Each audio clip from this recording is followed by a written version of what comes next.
Hello and welcome to First Impressions. As you can see, we got a full house tonight, and on this show, we're going to be looking at the K-pop Demon Hunter soundtrack. If you tuned in Monday on our Critical Affection, who kind of like with your show, your guys are becoming our most frequent guest on this show as we dig into movies with soundtracks that are worth actually discussing. And yeah, we're going to dig into K-pop Demon Hunters. We talked about our thoughts on the movies. I think our overall thought was it's a fun, entertaining movie, great for its audience, although not perfect. It's got its plot holes and things that we could talk about later. But in this case, we're, going to talk about just the music side of things. So, as always, before we get going, how is everybody doing tonight? Yay! I'm awesome. All right. Such conviction, Sarah. Sent me from cold. Like he's like 10,000 degrees. He's like a little nuclear reactor. I'm so hot right now. You have the hot cat.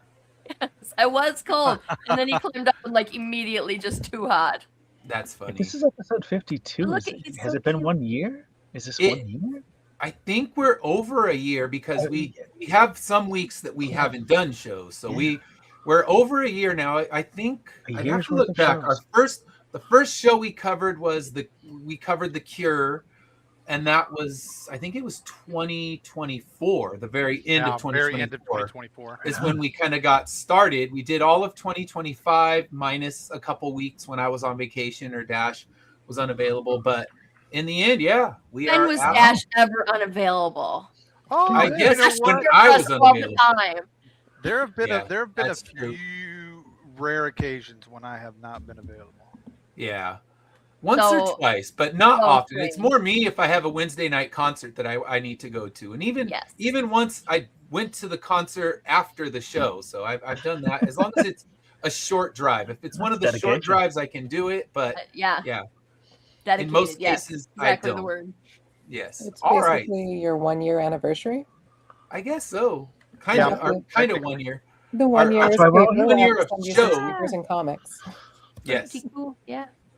And then I don't know where we are with the Saturday morning show. That one is, I haven't kept numbers. I got to keep track. We're probably closer to 100 on that one. Yeah, you're probably over 100. We should keep track on our show too, shouldn't we? Like, I mean, we're over 52 now. But that's all I can tell you. Like 54-ish. Because I think I was on it over a year ago, so it's definitely the current iteration. We started at the first Monday of last year. The most this current iteration. So we'll have to go back and check. But it's been at least 52. Yeah, get that count. All right. So as always, we're going to start with a history, not of the artist in this case, because the artist is multiple artists, but the history of the movie.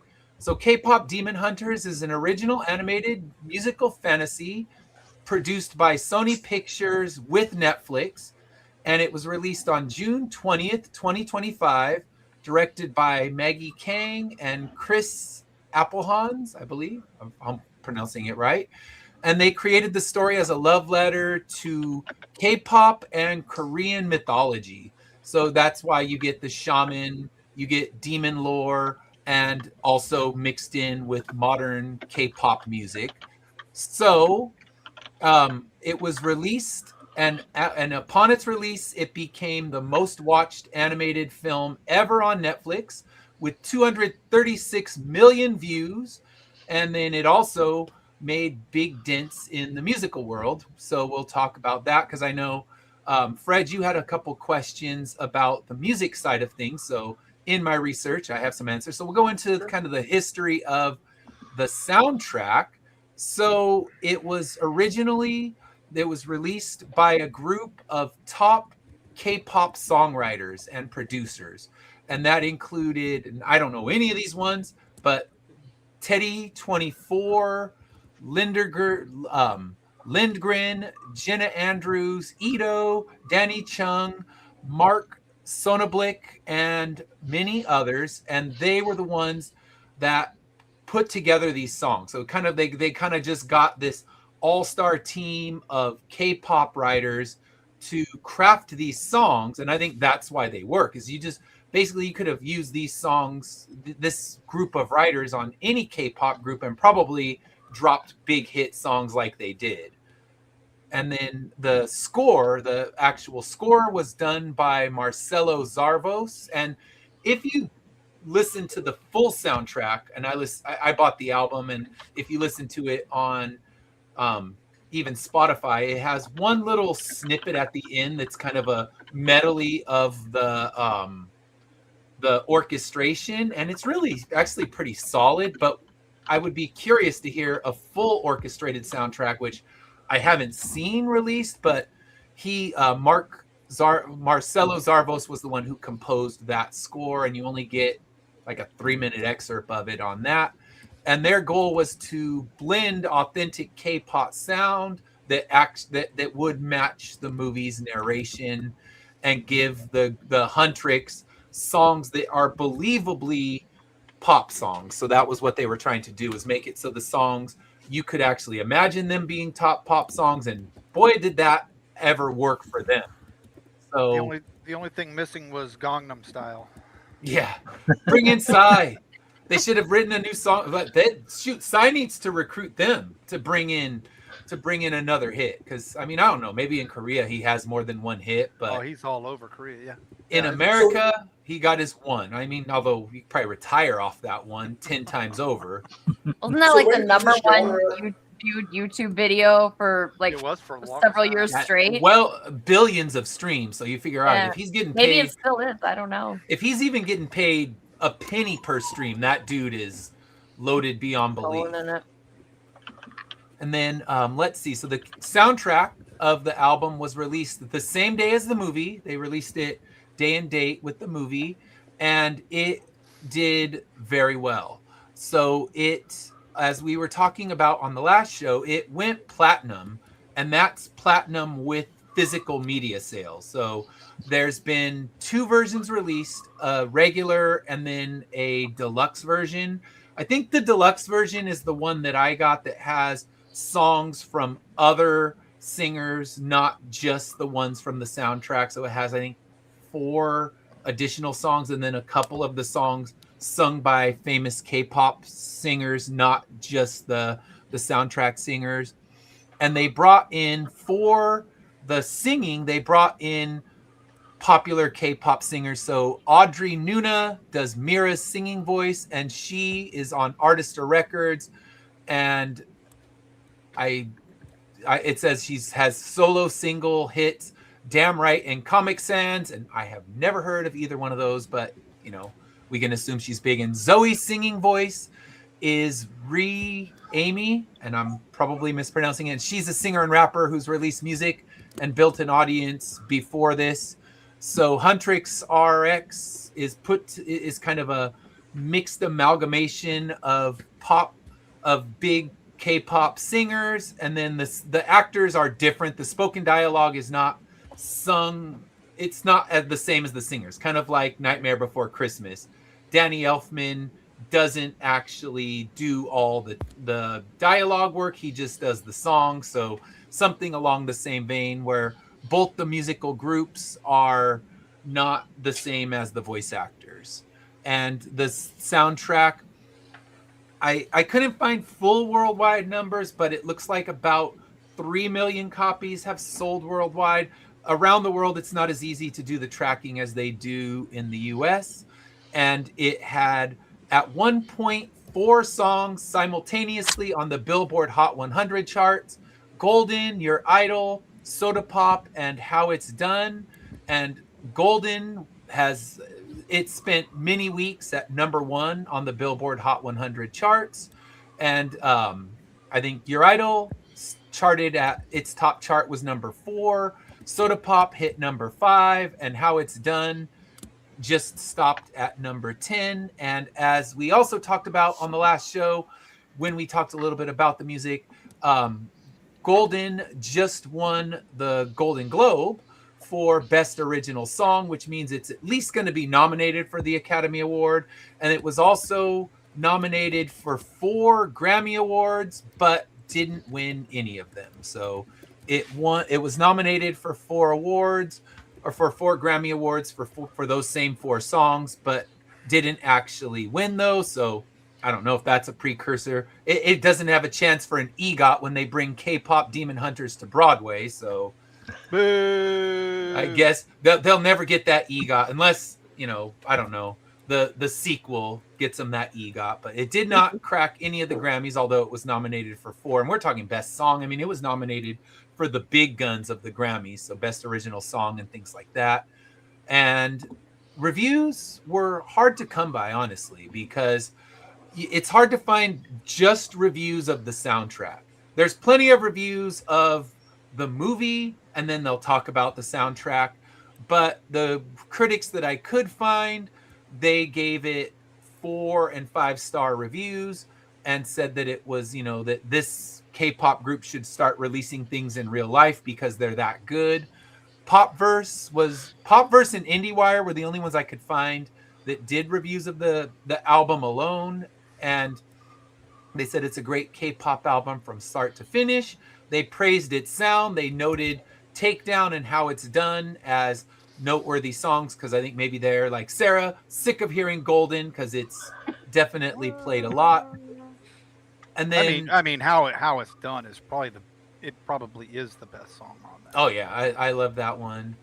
And some reviewers gave it more mixed and said that it's not it has bangers, but it's not a coherent, strong, full collection of songs. And I think a lot of them have the same criticism I had, which we'll talk about later, and that is that the songs for the movie are great, but the ones brought in by other artists are less amazing. And fans, I mean, I compiled Reddit reviews and things like that, and it was generally positive reviews, although Reddit, there's always going to be someone coming out there and talking shit because that's how Reddit rolls. Like someone's going to be like, it's the worst soundtrack ever and K-pop is garbage and I don't want to hear any of it. So, take any Reddit reviews with a grain of salt. But yeah. Timmy Turner! That's kind of my quick review or my quick history of the soundtrack of the movie. So now we're going to dig into our history of K-pop Demon Hunters. So, Amanda, what's your history with this movie and soundtrack? I watched the movie as it first released, then watched it again for the show recently, and then the soundtrack I actually just listened to for the show. Okay. And so I got to hear some of the newer songs as a result. Yeah. And then being able to re-listen to the lyrics and then kind of integrate with it was interesting to do that kind of before after of, oh, okay, now that you're hearing them in a row and the context, it really changes things around sometimes. Yeah, true. So Brian, what's your history with this album? Or with, I guess with this movie / soundtrack? As Amanda said, we watched the movie when it first came out, and I immediately started just spamming that soundtrack. Mm-hmm. I would listen to it a lot while going for walks. The tempo of K-pop means that I would work up a little bit of a sweat. And I would just listen ad nauseum in headphones, fortunately for anyone around me, my favorite song over and over. But yeah, I liked the soundtrack because it did that thing where you can kind of relive the movie through the lyrics. Yeah. And I like when they do that. Mm-hmm. I agree. And Dash, what's your history with movie / soundtrack? Movie / soundtrack. Just the first time I watched the movie was for the shit for Critical Affection, and then but I knew some of the songs because obviously I have nieces and whatnot, so they are definitely big fans of the soundtrack. So I had known Golden and what's the Soda Pop. I had known them because that's all they sing running around the house. Okay. But then my first real listen to it, the soundtrack was, getting ready for the show and for this show and Critical Affection. So I really put some listening into it. Yes. So what about you, Sarah?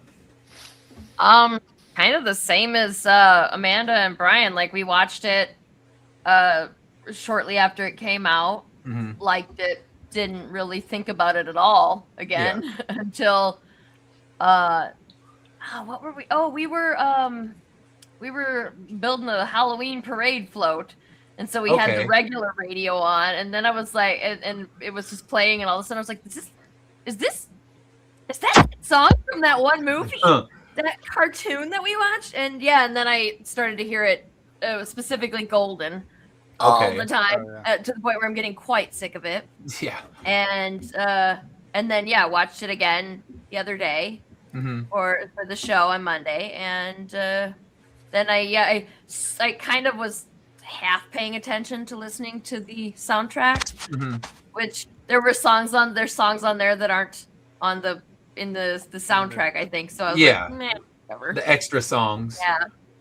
Don't quiz me on those because I don't remember any of them. We'll talk about those later when we get to our categories, because I have some thoughts. All right, so Fred, what's your history with this? Yeah, so I get really nerdy this time of year when it comes to like awards buzzy movies, and when the Golden Globe nominees were dropped, that's when I became familiar with this. I didn't know much about it, but I was, in a few categories, I was kind of intrigued enough by the premise, and there's a lot of kind of properties that come out that kind of all seem like they're connected to stuff. So when I found out that this was kind of its own thing, and didn't require any kind of like prior knowledge, I jumped in, and I had very low expectations, and it kind of blew my hair back. And I really enjoyed it a lot. I grew up in the I went to high school in the late 90s, early 2000s. So like boy bandy pop music is kind of like, something that I'm really into.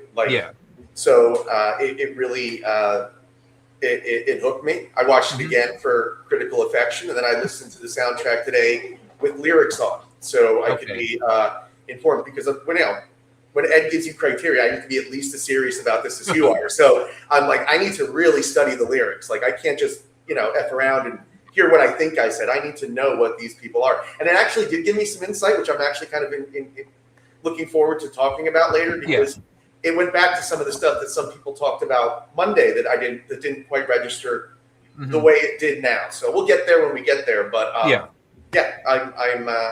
now I'm really familiar with this particular property. Yeah, and for me, I mean, like anyone, I knew of its existence because it was a cultural phenomenon, but I didn't watch it. I didn't deliberately tune in. I probably have heard the songs in passing, but not noticed them before this. And I saw the cosplayers at Comic-Con and things like that. So I knew it was there, but I watched it for the first time on Sunday and then listened to the soundtrack a few more times after that. But the soundtrack was good enough that I actually bought the vinyl copy of it, even though it'll live in my daughter's room. I can snatch it because there's some bangers I will happily listen to on purpose. But I did like Brian. I always give things the run test. So I go out and I run with the song to see, is it actually we're checking out the soundtrack. Well, when we dig into it, you'll see. But I ran with it. It's got movement. I kept my pace. It's not one of those albums that made me slow down. So it's a good exercise album. It's one of the rare ones where I think I will listen to this one on purpose when I'm actually out there running, because they're like some of the ones that we look at, the pop ones, they have those ballads they throw in there and they slow you down. But this one, it's got the one ballad, but it just moves, and it's great running music. So I will revisit it again on a run, because now the DJ thinks I'm obsessed with it, of course, because the Spotify DJ, I break his brain because I listen to so many weird things. You're going to get a month's worth of K-pop from artists you don't even know. Oh yeah, here's some stuff you've been vibing with lately, and it's this. So it's one thing or the other. The Spotify DJ just doesn't know what to do with me anymore. So let's talk. January, here's some Christmas carols. Yeah. I do that to throw it off. Yes. It was playing the Sharon Jones Christmas album for me, I think 2 days ago, because that's what I was listening to. That was one of the last ones Dash and I had to cover. So my Spotify DJ I think I'm gonna tune in as like, sorry, sir, we're done with you. Just play your own damn music. Make your own playlist. I can't figure you out. All right. So overall thoughts of the soundtrack. We talked about our overall thoughts of the movie, but Amanda, what were your overall thoughts of this soundtrack? Listening to it isolated. I think that it held up for the catchy part, and that the we got to hear how some of the characters were progressing, and it felt like as a whole the soundtrack wasn't cohesive, and neither was the movie. So it's sort of like you can like the individual songs, but it doesn't lead you the way you would hope. Yeah, I think that would be very true with the romantic song, because the song is more powerful than the scenes were. Yeah. I think when it came down to it, but that, I guess we can save that for later too, because they either work well as a song or they work well as a scene, but few work perfect in both. There's a few that do, but yeah, I guess we'll save that for later. So Brian, what are your overall thoughts of the soundtrack? I know you, like me, used it for exercise music. So what are your thoughts about this soundtrack by itself? I'd say overall good. I have kind of two criteria. Either a soundtrack has to be a collection of songs that I want to listen to all together, maybe in order or maybe shuffled, or it's got to be something like this where you kind of like a musical soundtrack where you relive the movie through the soundtrack. Yeah. And it does a good job of that. And so, this is the problem I had with Tron Ares, where it was ambient music. Yeah, the majority of it was just noise, which is fine for when you watch it in the movie, but you take it out of the context of the movie. They're not songs you want to play. You're not like, let me check out these songs. Now, there's a few. Hey, Dustin. Hey, Dustin, that I can say, oh, I enjoy that song, but overall, the Tron soundtrack, I listen to the 4 proper Nine Inch Nails songs and don't revisit anything else. Yeah. And this one, I'd say, rises above that, where I would revisit more of this on purpose than the Tron soundtrack. But yeah, we said many things about Tron, the movie and the soundtrack, so I don't think any one of us were enamored with it. So, Dash, what are your overall thoughts about the soundtrack? It is better than the movie. And, okay. And I don't mean that in a negative context. That just means I got more pleasure out of the music, because like you said, you can run to it, you can work out to it, you can you're definitely going to get a sweat. Yes. Hi, kitty. But you know, I'm kind of like there with Brian, where you can actually replay the movie. You know, you can replay the movie in your head, and you know exactly where you're at when you're listening to a song. So yeah, you know, so that was good. I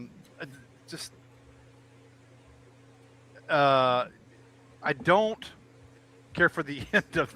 I don't care for the end of the album, though.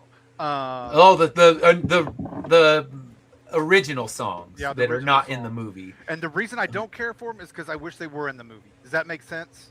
Yeah, one of them could just disappear from existence, but that's my opinion. Like the songs, but it would have made it better if they were part of. Put them in there, even if just in the end credits. Yeah, give me like so many things get tossed to the end credits part. Because that last, you know, I'm waiting. You know, we're getting ready to hear the main battle song there at the end, and it's over, and I'm like, all right, and then here comes some songs. I'm like, what the hell is this? Yeah, you know? they don't work when they are put on there, because I had the album, and I think 2 of them are fully in Korean, so I got the translations to see what the lyrics were, but it was almost like the end credits of an anime movie that just popped up when that last song was playing. I'm like, I could see this as end credit music for an anime movie, but then they just didn't even use it. I think they expanded it, because even expanded, it's only about 37 minutes. So it's short even when it's expanded. So they needed to get some meat on that and also make more money by saying, collect your special cards. So yes, and I unfortunately did not collect a card that's going to give me early retirement. I got a $5 card. You didn't get no Charizard? No, I didn't get the special Charizard short print. Nothing like that. Shiny Pikachu. So, Sarah, what are your overall thoughts with this soundtrack? I until Dash said it, I didn't think that, like, he said that he enjoyed it more than the movie, and I don't think I enjoyed it more than the movie, but I like it as much as the movie because the songs do stand on their own. But also same thoughts, like you can throw away all those songs that weren't on there. I barely listen to them. I really don't even remember what they sound like anymore. Yeah. And not that they're bad songs or anything, but you know, unfortunately, I'm not going to connect with a song that's in Korean because I can't speak the language. Yeah, And- that's harder. And like the thing that Gangnam Style has going for it is that it's really the beat's really good Mhm. and it's got a good Catchiness. hook. Oppa Gangnam Style, right? Like you know those words Right. Yeah. and you know it's going to come in there several times in the song. Yes. And these songs don't have that. Mhm. So like you could get rid of those and I'd be fine with that too. Mhm. And yeah, like having those be after, they should have stuck them before the big finale song. If they were gonna, you should have Yeah. peppered them in there differently. But Oh yeah, they make it way too easy for me to pull the needle off the Yeah, yeah. record. yeah, And yeah.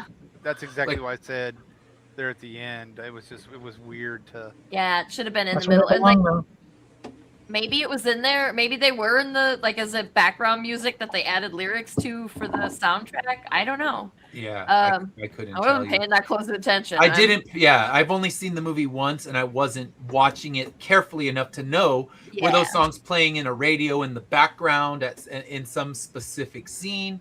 Now, if I revisit it, I'll kind of look for them. But at the moment, I have no idea if they're even in there, if they're not just tossed in songs. So Yeah, and that's I guess I'll revisit it one time and find out.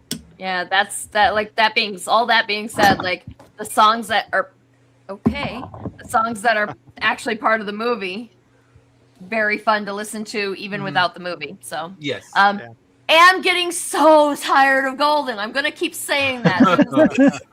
Tired. Yeah. Like it's a good song. Don't get me wrong. Can I just not hear it for a while? It's This the is why everybody hates the Rickroll song because It's we the heard happy. it too many times. It's what's his name's happy song. Oh, Pharrell. Yeah, Pharrell. It's happy. Oh all yeah, over. that too. And like the thing that annoys me about like when you get one of those really good fun songs to sing along to.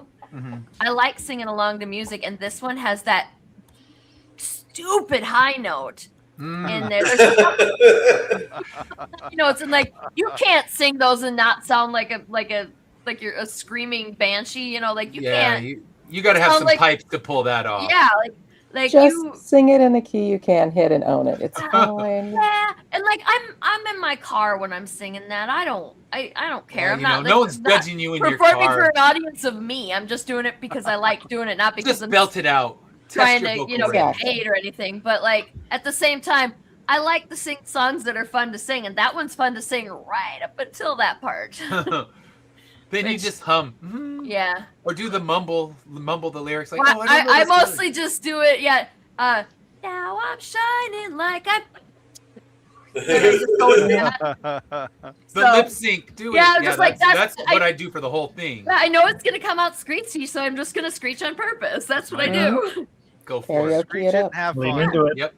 Yeah, Yeah, that's what I screech do. it and have fun. All right. So, Fred, what are your overall thoughts on the album? Like everyone else, I was kind of thrown for a loop by the additional music. I didn't really get what it was for, and it didn't really I didn't. I mean, especially the one that was in all Korean. I was definitely thrown for a loop. It sounded very nice. I'm sure. Yeah. You know, I would have appreciated it, but overall, I enjoyed it. I mean, there's enough. I mean, there's a few songs on here that would make it to my iPod or like make it towards like my playlist. I am, you know, unabashedly a fan of Soda Pop. I find that I know that some people are not. I know some people have already kind of like smeared at it. Spoiler alert: that is going to be my like favorite one. But I enjoyed it. It was. Here's my only, and I don't want to say this like it's like a criticism per se, but like as a soundtrack, Mhm. I feel like it had a slightly different personality than the movie. Mm. The movie felt more like whimsical and fun, and if you just listen to the soundtrack, it is a bit more serious, right? I mean, even the love song. I mean, that was one of the things that I really.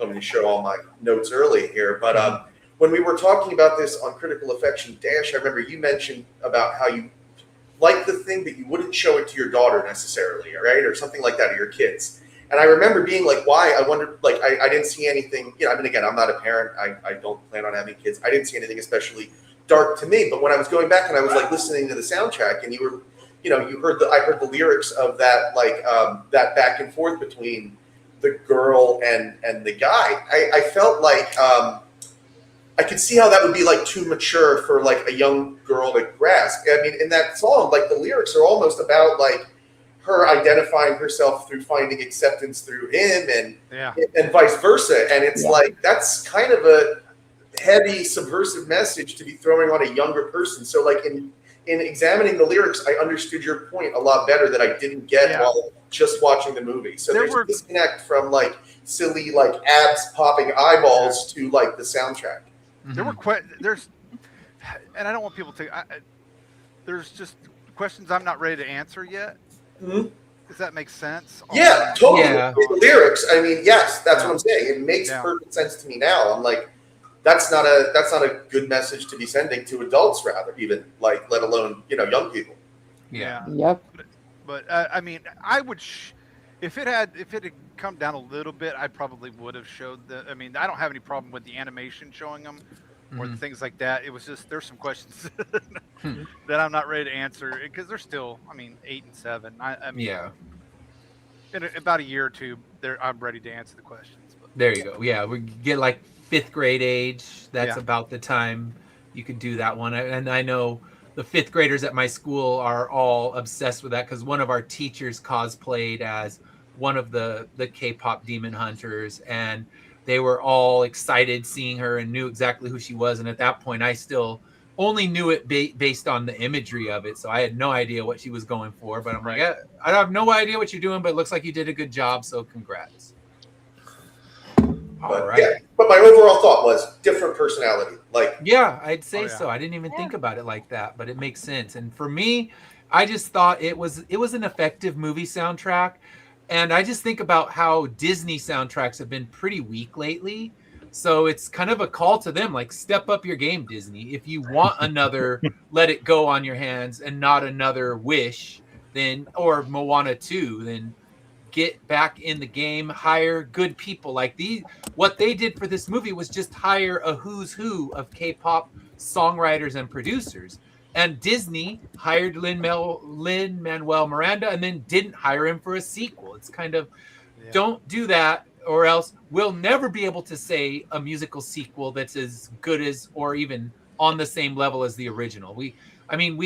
I talked to my wife about it. I was talking to my daughter about it, and we could not come up with one. The only one that was mentioned a couple times was Sing 2, and that's fine. And then you said, I think, Sarah, you said the Mamma Mia 2, but again, that's not original songs.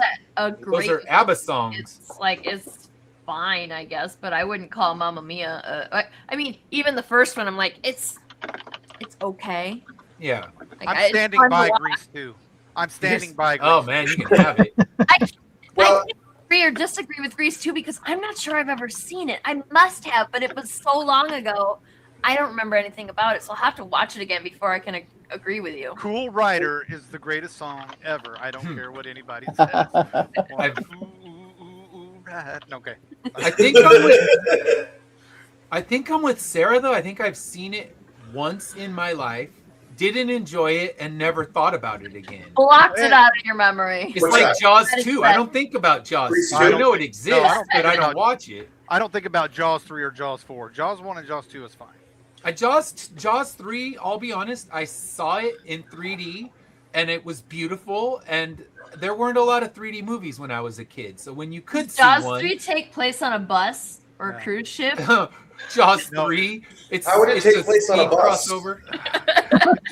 They have a shark tank, and he's getting revenge. It took And it place... can't go below 50 miles an hour. It took place at like a SeaWorld.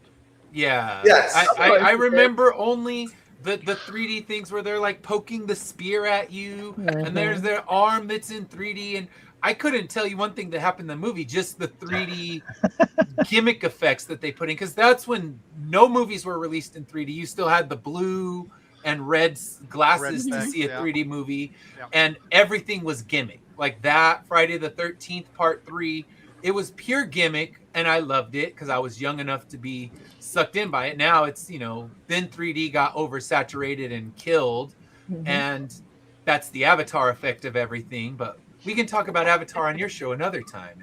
And that hollow You piece know, of fluff. I've never watched Avatar. Somehow I have managed to avoid it for the entirety of its existence. Unlike everybody else who watched it exactly one time.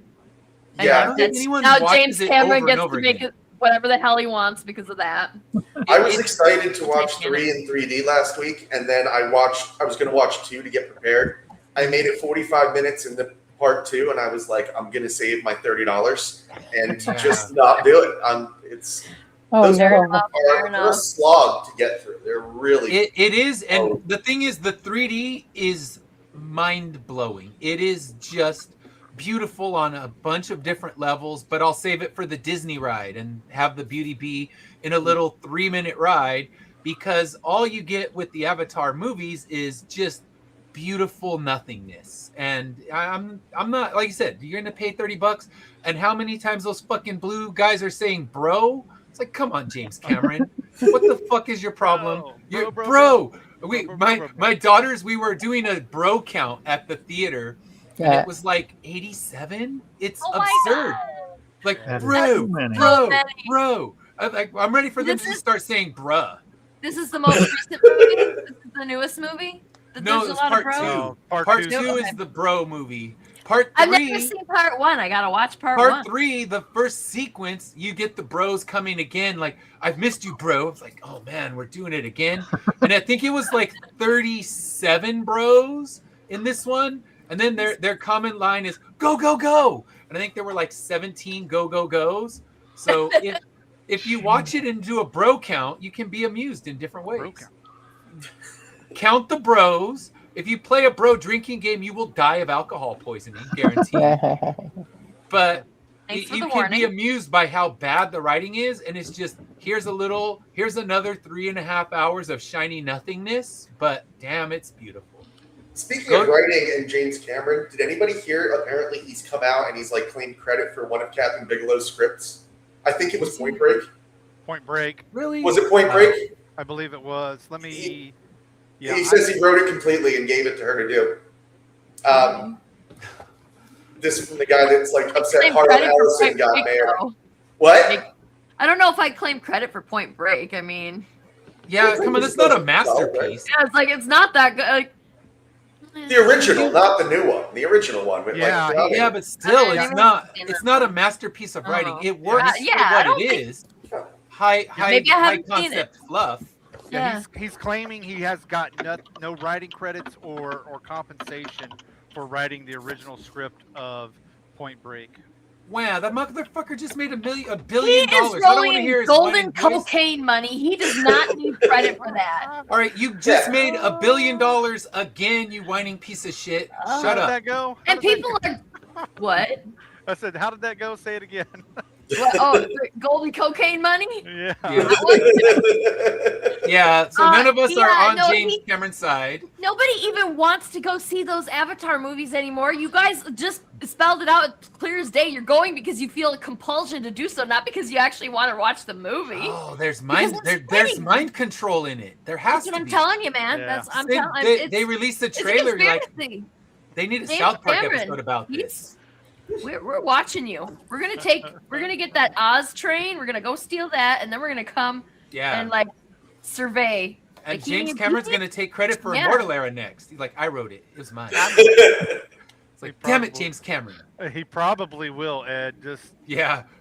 It's like one time I talked about immortality. He stole it from me. But Yeah. James I Cameron, wrote all of. he's a notorious Charlie asshole. Chaplin's So material. we shouldn't be surprised. Even people with that work with him say he's awful. So, but Yeah. he You know, the brings in Terminator- truckloads of money. So what? You what know do the Terminator story too, right? With James Cameron's credit. No, what's that? Apparently, Harlan Ellison wrote like a Outer Limits episode that he said was the basis for the Terminator. So he sued James Cameron over it and won. So for years, James Cameron at like conventions, whenever he would be asked to sign a screenplay of Terminator, he would sign "Fuck Harlan Ellison," James Cameron. See, notorious asshole. Yeah. And I don't know, Brian. What is this for us? How many tangents? Have Number we hit? 3. Number 3. All right. See, that's Wait, not so bad. How we brought James This is a Cameron long to one, K-pop though. Demon Yep. Hunters.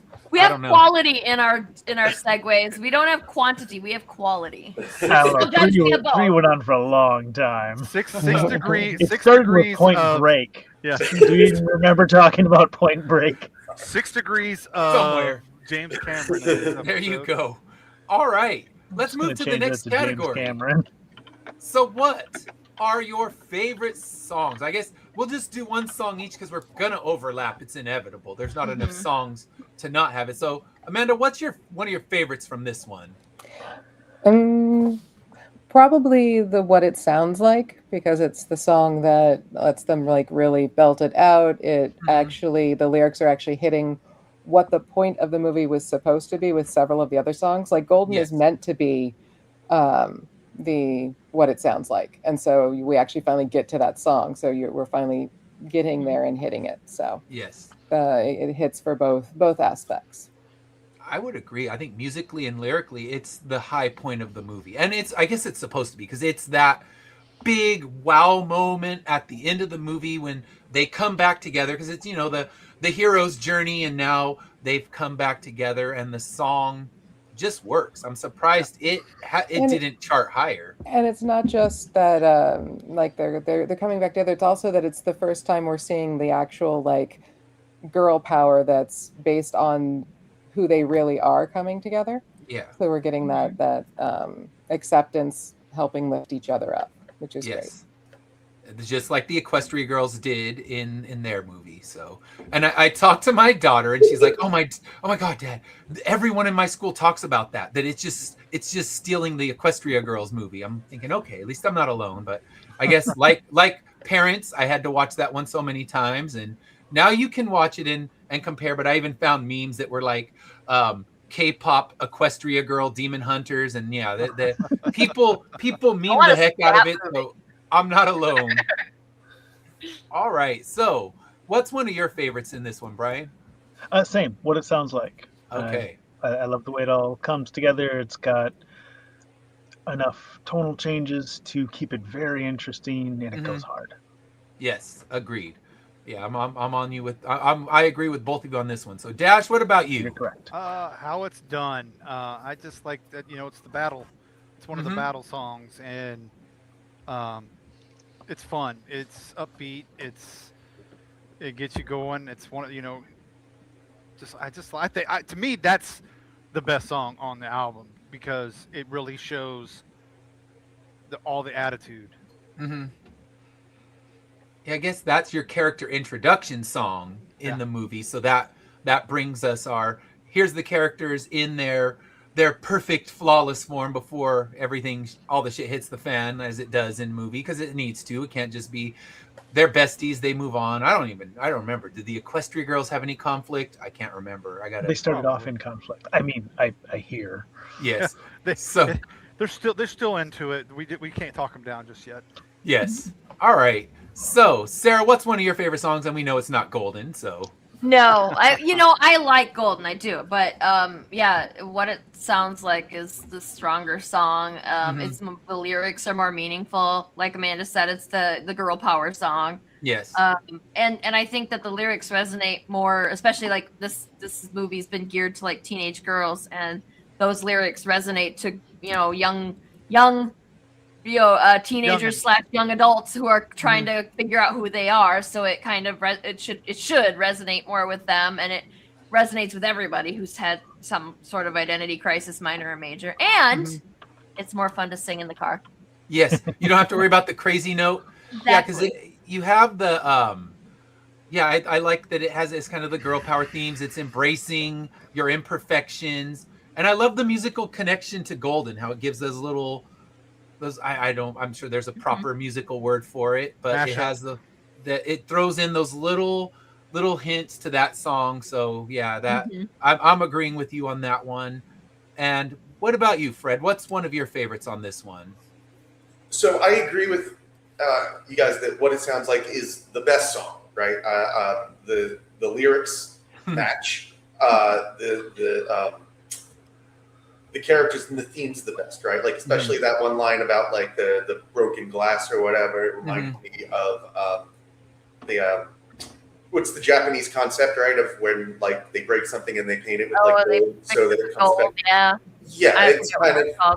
But yeah, it it's just a theme that somebody and I were talking about the other day, and when I heard that, it just kind of that whole idea of like this is who I am, and it isn't like an anthemic song, right? The idea that like if you speak up and speak about like what makes you different by the end of the song, everybody else appreciates, and they're all singing in unison with you because they appreciate what you are for you. So in that way, it's the best song. But I'm going to go with Soda Pop. I love Soda Pop. My connection, like I said, to young, dim-witted boy band music. I have so many fond memories of being in high school and like me and my friends being drunken fools and somebody slipping and falling trying to do the bye bye bye dance and doing that kind of ditzy fun stuff is and making it good is really hard to do. And the song plus the number in the musical and all the in the movie altogether, that one is my favorite. That's the one I'm going to be playing and enjoying the most. Nice. So you had to love the Deadpool moment where they threw in the boy band. Of course. Oh yes. I was aged. I mean, again, I don't know if that's Ryan Reynolds or not, but whoever did that, like, nailed like that dance because no, he could. It wasn't Ryan Reynolds. They had to hire a professional dancer. Did they? Oh, because I guess the mask. It works. Yeah, it works. Like they found somebody with similar build, and they didn't. Yeah, you wouldn't know that it's not him. Yeah. I hoped it was like Justin Timberlake, but like fit. Like swole, like. That would have been amazing. They should have done that. They probably couldn't afford Justin Timberlake and Ryan Reynolds. That's about the only good acting Justin Timberlake can do right there. But I guess in the end, they're not going to pay him all that money to be under a mask. I just figured it would be another Ryan Reynolds favor because he seems to get everybody to do favors for him anyway. So I mean, Madonna doesn't let people use her music in movies, and somehow whatever he did, she let him use that song. That was wild to me. Yeah. And she's notorious for being hard to convince to let you use her songs. So yeah, and yet she did. So people do stuff for Ryan Reynolds. He's just one of those people. So maybe it was Justin Timberlake under there, and he's just not just uncredited. Well, people do that, right? There are people that we find out later were actually stormtroopers in Star Wars, and nobody. So Ryan Reynolds, do it. President 2028. Yes, got my vote. All right, so I'll throw a different song since we've said all the same. I'll go with the villain song, Your Idol. I love villain songs in the movies. I think about like Poor Unfortunate Souls. You get your villain one from Little Mermaid. A good villain song. It always brings a tiny bit of darkness. Be prepared. Be prepared is a good one. Yeah, so I love a good villain song, and this is their villain song that also is catchy as hell. When they say, "Can I get the mic a little higher?" I'm like, I'm bobbing my head. I'm like, I'm feeling this, and it's the evil song, which is they're singing about they're gonna suck all of their souls out.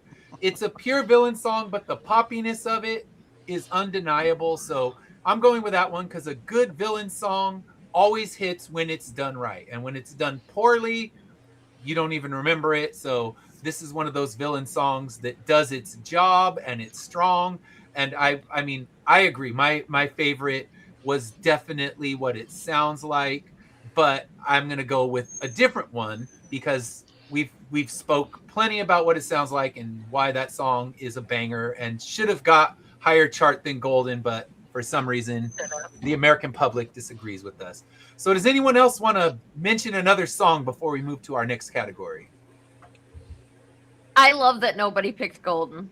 Everybody's as good as I am. Well, it's kind of like you. I think it's kind of like you said. It's a good song, but it's not a good the song. song. But it's Let It Go. It's Happy. Yeah. It's what's the one from Trolls? Can't Stop the Feeling. It's those songs. All great songs. Don't get me wrong, and I love them when it's been, 100 days since I've heard it. But yeah, I think it got overplayed a little bit. Yes, we talked about, in one of my shows we were talking about songs to retire because they were overplayed, and Happy was one of the ones mentioned. So I think Golden's going to make it into that category. That it's not a bad song, it's just been overplayed, so let's retire it, put it on ice for a few years, let it melt through global warming, and then we'll play it again. Mhm. I'd like to say that Takedown gets stuck in my head maybe more than I'd like, but that Yeah. one sticks out to me. It's got good parts, but it's really good at doing its job. Yeah. With the storytelling, because it really shows how close the group comes to fracturing. Yeah. Before the big reveal, and and how mean it is. Like, it's so mean, and they're just like, then they're like, wait, this isn't who we are. Yeah, And it's their he, villain does a song. really good job with storytelling. But then they have to play it and half play it a dozen times in the movie, and it's overdone. I didn't want to hear it. And it's on the soundtrack twice, because there's two different versions of it. I'm like, all right, it's good once. I don't need it twice, because I honestly can't tell the huge difference between the two versions that are on there. It was just through reading it that the first one is by a famous K-pop band, and the second one is through, the singers from there. But yeah, it's the Our Heroes Villain song, where they almost go too far into the darkness, and they have to get pulled out for the best song in the movie when they, their Our Hero song. So, it's one of those ones. It's good. Did it need to be on the soundtrack twice? Nope. But that's when we get to our skips, we'll see where we stand on that. So now let's talk about best lyrics. What are some lyrics that stood out to you on this one? Amanda, what are some lyrics that stood out? Like, some of the favorite lyrics would be Soda Pop, because it is so dirty. Like, it's just so dirty, and apparently everyone's just letting that slide because it's also poppy and bubbly. So that was funny to me. I'm not the only one who thought that. I was like, this is a really suggestive song. No, incredibly suggestive. I can't believe it made it into a kids movie. Yeah, fill me up. Yeah, so it struck me funny that it was. I'm waiting for that one to be in the next Pitch Perfect song, when they do another apocalypse acapella song off, and they spin the wheel and it's more songs about sex, because that is a song about sex. Oh yeah, there's the opening lyrics. Don't want you, need you, I need you to fill me up. We're not talking about a refill at Chili's. That's dirty shit. Go down further. You hit the spot, every drip drop. Yes, I'm sipping when it's dripping. Now it's done. I need a second round. And pour out a lot, and don't stop till my soda pop fizzles out. Yeah. That's his penis. So there, Nash, now we know why your daughters aren't watching the movie. It's a soda pop, Daddy. Why is it fizzing? It's talking about Sprite. Don't worry about it. Right. It's Sprite. It's Pepsi, okay? I also really liked the sort of, I thought of as an Easter egg, where in all of the songs that the hunters are singing, they're doing three words that get repeated. The dun, dun, dun, the up, up, up. And then when the guys are doing it, the villains, they get two. So they get the no, the oh no. And then when we hit at the end for what it sounds like, we get a 3 and a 2 together, because humans and demons are now together. With the new homeroom. And I thought that was just an interesting, weird little thing. Discovering the nuance. I like it. Yeah. Look at that. That's why we bring you here for your expertise, because I've missed all of that. So good stuff. All right. What about you, Brian? Any lyrics stand out for you? I think most of the lyrics from how What It Sounds Like, because it does a really good job of progressing the plot, describing what's happening, and not summarizing, but exemplifying the characters.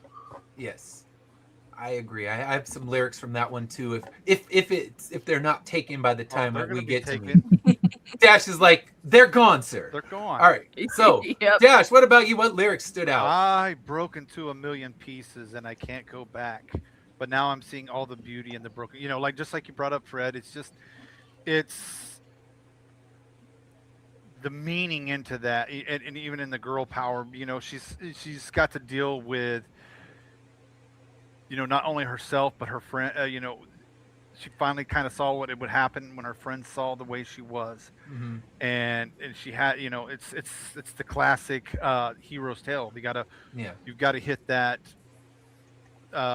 part. You got to hit that momentum where you're just down before you can come back, and the I mean, that is the perfect metaphor just even for the entire movie. I feel like that in all reality, like you guys are saying, it probably is the best song on the album for sure. But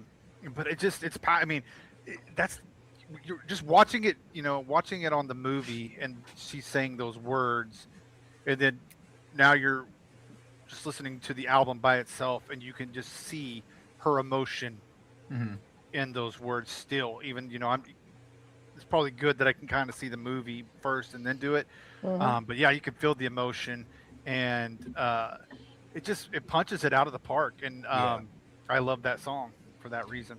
Yeah, I wrote those lyrics down when we were watching the movie, because I'm like, oh, these are definitely going to be top lyrics. Because I mean, I miss the subtlety and horniness of Soda Pop when I listened to it for the first time, because I'm just kind of bopping along, not noticing. Man, you know these what? Guys are pervs, but they're demons. What do you expect? I didn't notice it. I noticed it a little bit in the movie, but it really is when you really get into the song without the movie, and you're just paying attention to the music and the lyrics. It really pushes itself up. But no, you could. I mean, I caught a little bit of it in the movie, but it's really not so it's another subtle. Afternoon Delight. Yeah, it's Afternoon Delight. It is. It's a poppier version. All right. So, Sarah, any lyrics stand out to you? Same thing what Dash said and what Fred said before. But also the part where she Rumi's singing, I tried to fix it, I tried to fight it. My head was twisted, my heart divided, my lies all collided. I don't know why I didn't trust you to be on my side, which is really powerful, strong lyrics, but also like, I know why you didn't trust him, because you were told not to when you were a tiny little baby. Yeah. All the way up, like you were told to hide it. That's why you didn't show any, like, because that's like through the whole thing. That's one of those through the movie. You're like, well, just tell them the truth, and then but then of course we wouldn't have a conflict if they told the truth. So, but yeah, like that's a thing. Like we try to cover up our flaws, and I think social media makes it worse. So maybe people that are affected in that way by social media might feel connected to those lyrics too, because like you try and hide all the imperfections, and then when they come in with that, now I see the beauty in the broken glass. That part is pretty cool too. Like the way, like just that whole song, like all those lyrics are just they work really well together. Like it just makes a good complete song. Yeah, it just does. And it could be about anything, anybody who's struggling with those kind of feelings, not just the context of the movie. You take it out of the movie and it just works as a song. Yeah. It works as, someone coming to terms with who they are and, coming to terms with not hiding themselves anymore. So I think it's the one that I said most successfully works outside of the movie, besides Soda Pop, which is just a goofy sex driven song. Yeah, all those other songs, like they're all good in their own rights, but yeah, this is the one that like in that it should, like I don't get why Golden is the one that everybody's listening to when this one is the one that so easily steps out of the movie and goes out into the real world. Yeah. It's the poppy song. Yeah, and it's again like with the like teenagers who are trying to figure out who they are. It's a great song for them to listen to. Well, Golden's also the one that you're like comfortable to, young people at least are probably comfortable telling their friends they like. Yeah, that one is probably a little bit harder to be like, I respond to. Hashtag girl power. Yeah. And I think some of the songs can probably go a little over even teenagers' head. Especially some of the younger teenager heads. Yeah. Like Soda Pop, I hope. Just saying. I could say I could ask my children, but I don't think I want to. That's an embarrassing conversation. I'm gonna skip that one. Wait till they're older, till for sure that they know what the nuance of that is. Like we'll wait for that conversation because that's an uncomfortable It's conversation. gonna be uncomfortable no matter what, but it's gonna be worse if you broach the subject and they don't actually know what you're talking about. Yeah, like Ted, what are you talking about? What It's do you about mean, soda, Dad? right? Like yes, for sure. What do you mean? Undoubtedly soda for sure. All right. So, Fred, what lyrics stood out to you? Well, Dash and Sarah just took my two. I as somebody, it's funny to me, right? Like, I'm a 43-year-old male. Certainly, to some degree, a case of arrested development. But it's funny, like how often I can watch like kids movies and kids specific programming, and like still feel these themes that like. I still am, all that stuff that she talks about, like, not being comfortable with like her patterns and not being comfortable with like herself and like, seeing, I mean, it's all still so resonant, you never, I don't think we ever get completely like comfortable, with who we are. And like, it's, I mean, I don't know, maybe some of you guys do, and maybe I'm just the one that's wrong here, but I do love that, like, a movie like this, or I think I told Sarah about this in our discourse the other day, something like Nimona as well, these like movies that are about like accepting your identity and like, kind of, I'm glad the kids are getting this messaging, when they're young. At least I hope that that's the messaging they're getting out of this, not, fizzy soda pop porn, but it's encouraging to me, and I hope that like maybe young people will, be a little bit more okay in their skin. I feel like, my generation didn't get that kind of. That's why we're all so messaging. screwed up. Like we got Labyrinth and like Neverending Story, and they're getting like Nimona. Come on. But like even the good messaging and stuff that we got like didn't seem to take. Like I remember like when I was a kid watching X-Men the animated series and being like, oh well, bigotry will be over by the time I'm like 20 or 30. It'll be done. Oh man. It doesn't work All that those way. races are gonna die off. Yeah, we'll see the Friends of Humanity. They won't want to act like that. That's crazy. But but I digress because again, I'm getting on another tangent here. But to bring it back to another lyric that I really did like, it's not a lyric, but there's a line in the song that hit me hard in particular. It's when they're kind of being entranced and seduced by the demon, and they say to the one girl, "Nobody likes you. You're too much, and you're not enough." Ooh, that hit me hard because I can be too much and also feel like I'm not enough. So like that's what I did like about the movie, right? Is like you can feel like, like you don't belong in a lot of different ways in this movie. There are a lot of different characters that you can, kind of feel like is your avenue towards, hopefully by the end of this movie, feeling accepted and feeling like okay with your own pile of broken glass. So I like a lot of that stuff. I like a lot of the messaging and stuff, and I think that the lyrics, the ones that you guys seized on, and even the dialogue in the movie are at times very good at that.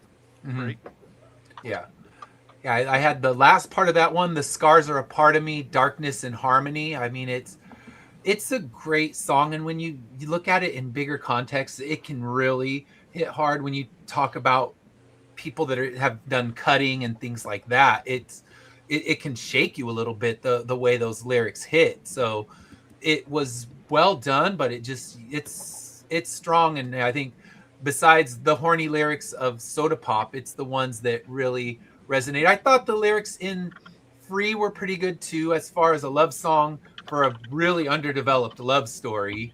So he sacrifices himself for her. I mean, it's kind of why does it feel right every time I let you in? Why does it feel like I can tell you anything?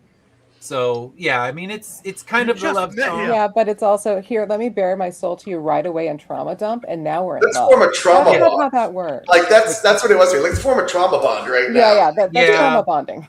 Yeah, love story for sure. That one made me uncomfortable. That one. I just met you, and I'm going to tell you everything about me. Yeah, you notice I have the demon mark, so now we're besties. And that's actually his lines. His lines are like, yeah, tell me everything about yourself. Just give me all the ammo I need. In real life, huge red flag. Huge. Yeah. Huge, because he's demanding that she tell him everything about her, and he is giving her absolutely nothing in return. He's giving her a fake story about his past. But Can I ask a question about the movie real quick to everybody? Yep. By the end of the movie, is he like do you find him sympathetic or redeemed or just ick? No, I don't think. I feel like he did that. He sacrificed himself for himself and not for her. It didn't feel like he did it for her. Didn't feel like he was being genuine. He was selfish to the end. Yes. And like, whatever. I thought he was just like destroying it's like himself. we all Like, agree. where's It's his horror. selfishness in this? What? Where is his selfishness in this? He's like he's going to destroy himself and die, which is something Yeah, he's been avoiding. He's gone. Right, Do you think but he was he just gets his soul suiciding his back way by out of the situation? it's like the stereotypical sacrifice your soul to Satan in order to save someone else. And then you get redeemed. It's like it's Constantine. It's the end of Constantine. Yeah, he saved himself. That's yeah, like I mean, I'm not didn't saying save that he himself. didn't genuinely do it to No, save her. I'm just saying it didn't because the entire relationship was underdeveloped. It felt like it wasn't genuine. 100%. It just felt like an afterthought. Or half-ass sacrificing. Yeah, that's kind of what I was getting at, right? Like I didn't feel like it felt earned. Why and I did think he by the care? end of it, At what point did they connect well enough that he felt that she Right. was important enough to him to sacrifice himself? If only they He's not thing- really dying, and he her knows that. death, 'Cause he said he got his missing soul from back. the only thing missing from that was her screaming, "You sit on a throne of lies." Yes. She's going back to Volcano Sauron, and is that where he's Alternate gonna live again? explanation, though, is he knew that Guima was going to torture the ever-loving shit out of him for eternity. So he's like, I'd rather not exist. Oh, yeah. True. It was Yeah, just to they're- stick it out. Totally But so. I'm sure he'll exist in the sequel somehow. They're Going to gonna save his find a soul. nice So cheap many things explanation. that they could do. Like, I would Is love this to see. soda tasteful? Although- Oh, it's Right. new. I want to see backstory about Rumi's like lineage because they just are like, oh, is it because my dad's a demon and that's the only time we hear about that? And I want to know Yeah. what the hell that's about because that sounds like a better love story than the one we got in this movie. Yeah, and her caretaker was just a dick. I mean, Yeah, she's just like, her caretaker oh, hide sucked. your stuff, hide your stuff. And well, I think Yeah. they'd understand. No, you're wrong. She was just, and she And they there- absolutely nothing would really. understand. There was They- another underdeveloped story arc in that one. Yeah. I think they tried to make her sympathetic, and she was not sympathetic. It didn't Yeah. work. Yeah, and it was clear that she had done that to the other two as well. So all three of them had gone through this emotional abuse from this person to like hide their flaws and never share anything. Yes. But they really never touched on it well enough to help develop it in the other two. Yeah. And so, but at the same time, it meant that it cheapened when the reveal came and they're like, you lied to us about something that Yeah. was a great weakness that you should have hid. Like they Yeah. would have known.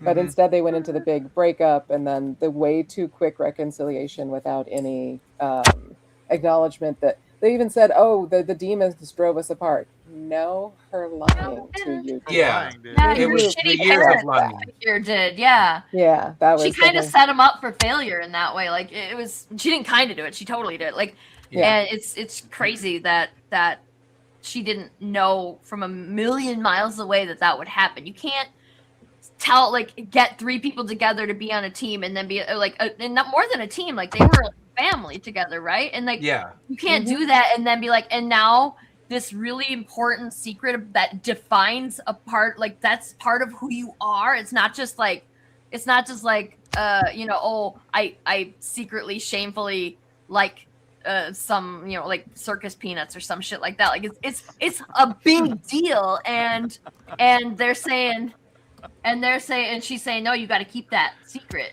Oh, why do you? That's just You're- crazy. That's not what you do to your family. Not if you care about them. Your Yeah. couch metaphors are on point tonight. Yeah. Bringing them. It's what happens when I am sleep deprived. I guess I'm. Yeah. smart. We just need less sleep and we get more depth. Yes. Never sleep again. All right. So let's move on to our last category, and that is what songs are we going to skip on this one? So, Amanda, anything you want to skip in this soundtrack? Yeah, Takedown. It's just I get why the rhythm appeals, but the song goes against the entire point of the group and what they're trying to do. And it's not a great song. It's okay. Yeah. It's not great. It's not, and it certainly wasn't strong enough to be just like thrown at us several times. You get tired of it. You don't need to hear it Reprised yet and again. reprised and reprised over and yeah, over not again. so much. And then honestly, Golden. It is, and I can't stress this enough, kind of like it's the exemplifying some of the worst parts of the movie where it has a really big beauty problem. Everyone's supposed to be beautiful and perfect, and Golden is this beautiful, perfect song about their beautiful, perfect lives where they're skinny.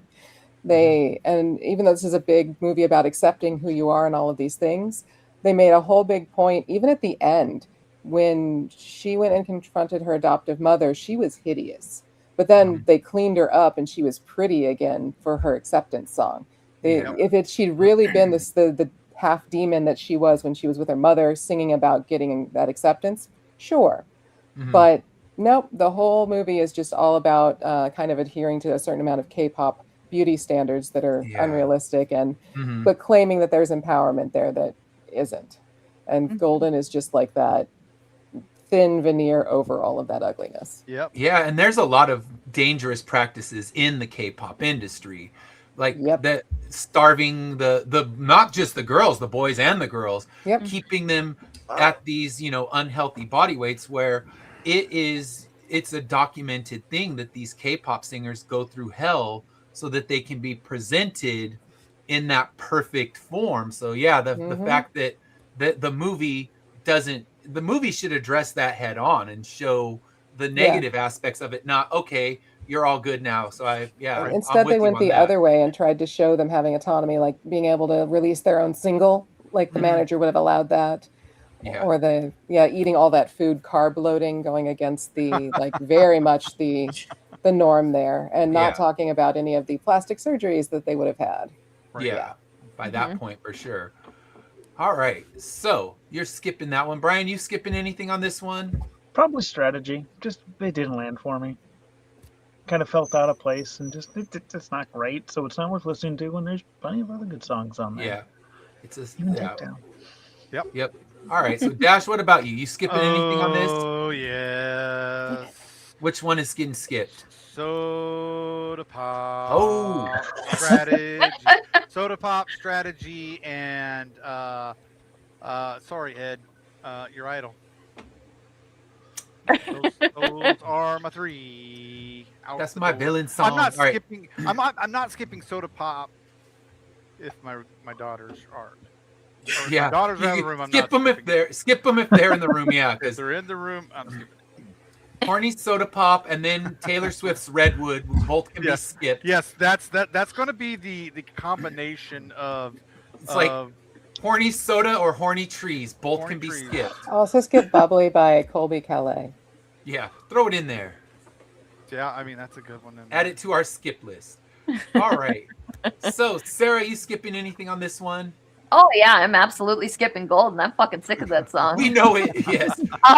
But also like I was kind of thinking along the lines of what Amanda said, although she worded it much better than I was gonna. Is that it does it puts on a platter and on a pedestal like the worst parts of the industry, and the worst parts of what it teaches young girls to do and be. Yeah. And it just serves it up like it's a good thing, and it's not. And it's not, and it's the most shallow song on the entire soundtrack, and I'm not really counting the ones that were in Korean too, because they just didn't click with me at all. So like I'm not even counting those as part of the album. Unfortunately, I can't identify I can like same thing. We compared it to Gangnam Style. Like even with Gangnam Style, like it's a really catchy song, you can dance to it, but I don't know what's being said in it. Yeah. Right? And so it's the same thing with these songs. It's like, yeah, you can enjoy the music of the song, but you can't really enjoy the lyrics if you don't understand what they're saying. So I wasn't even Rammstein. Hell, I don't know. There's something about the anger in those words that makes you understand. I just feel pissed off. They could be singing about puppies, but I'm angry about it. Yes. But yeah, like Golden is it's serving on a platter all the bad things about our culture. Well, not all the bad things, obviously. We know there are plenty of bad, but like some some of these really bad beauty standards, it's like presenting them to young girls like it's a good thing, and it's really not. Like you can like makeup, you can like fitness, but like don't aspire to be skinny just for the sake of being skinny. And don't make that your personality. Be strong. Have you ever, like, just be like, go, if you're gonna change your body, like, do it to be strong, because that feels way better. Mm-hmm. Agreed. So, Fred, you skipping anything on this one? Yeah, I am. I'm gonna segue, and then I'm gonna get right back to it. But I was gonna say, when a while back, when I was like in college, the very first time in film school, we were learning about. I remember we read an article about how The Little Mermaid is the worst movie that you can show your young daughter.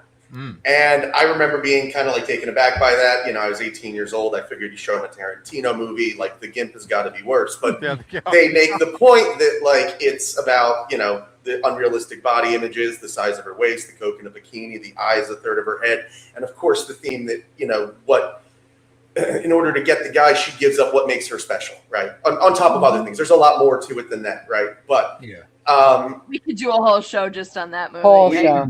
We should, but and we could double that one up. Why not? But that was brought. That I was triggered and thought of that again when I was reading the lyrics to Free today.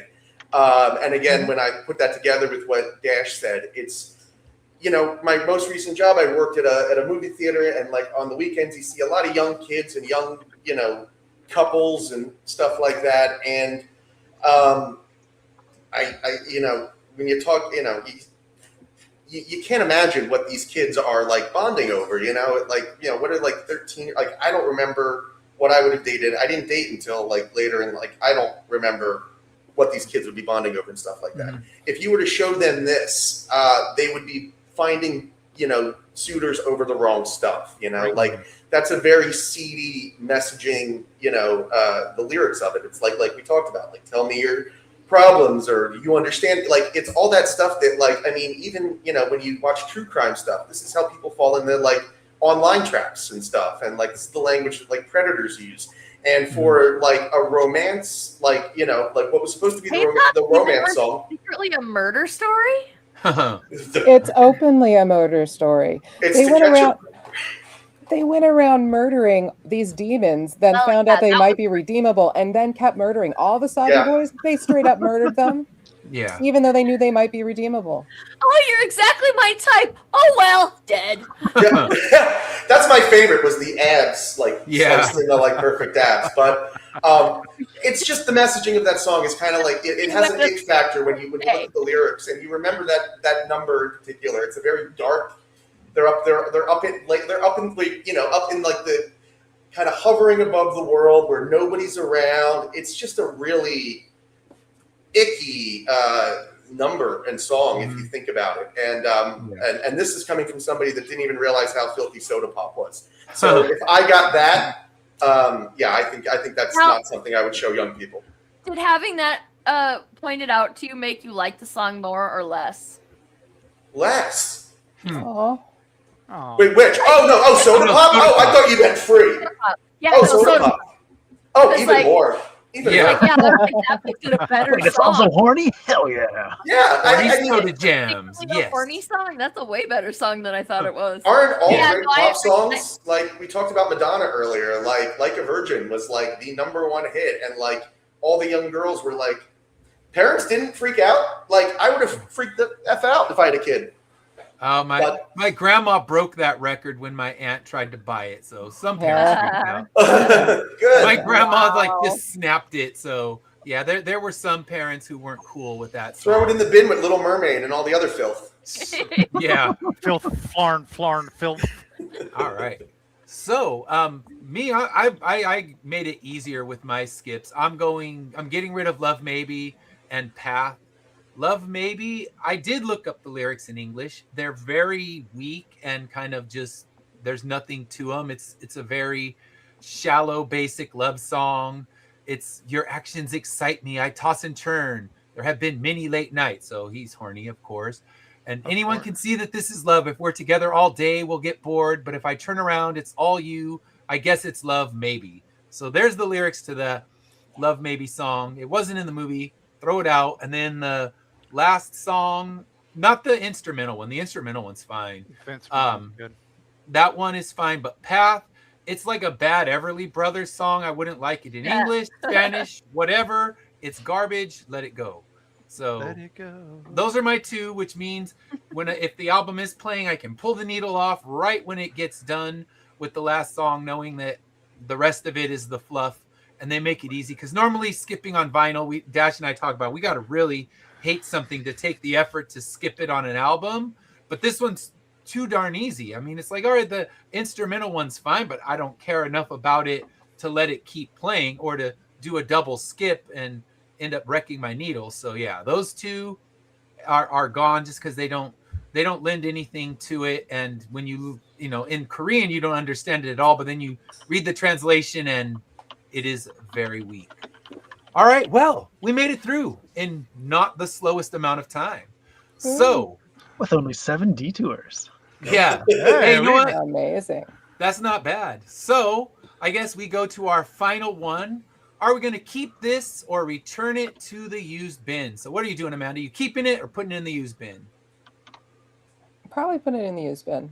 Oh, Oh. it's going to the bin. All right. So Brian, what about you? You keeping it or returning it to the used bin? Oh, I'm probably going to listen to it again tonight. It's definitely in the keep. With headphones. Don't worry, man. Yeah, Amanda's like, no, that's in the bin. Is banned from our house now. Married a Care You Bear. You just have to hear me dissect the lyrics if you play it out loud.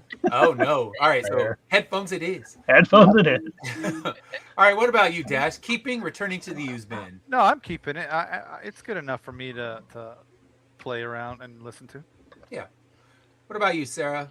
I'm keeping it. Yeah, for what it sounds like alone is worth keeping it for, but the other songs are pretty good too. Good enough.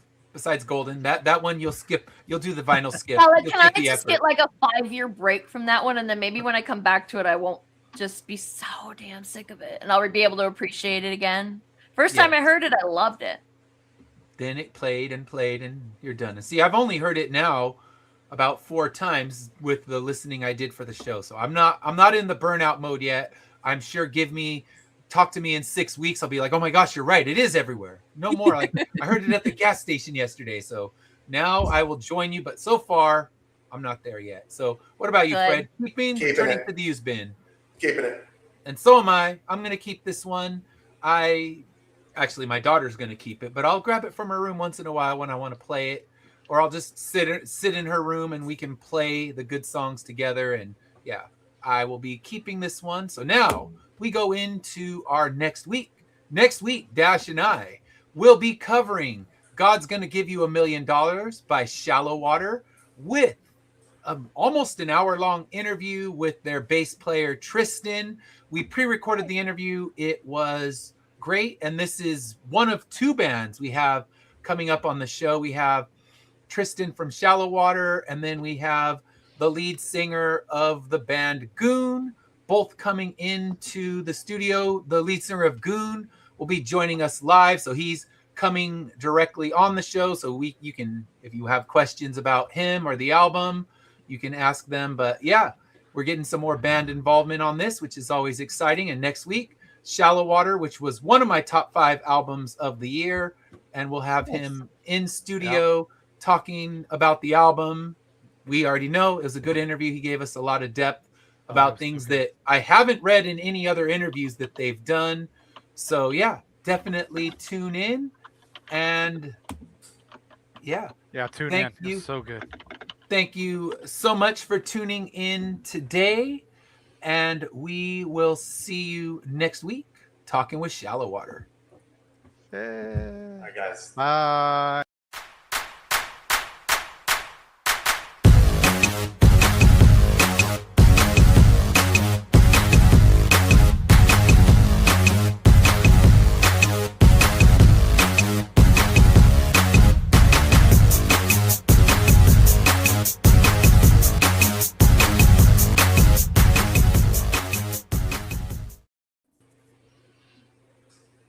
All right.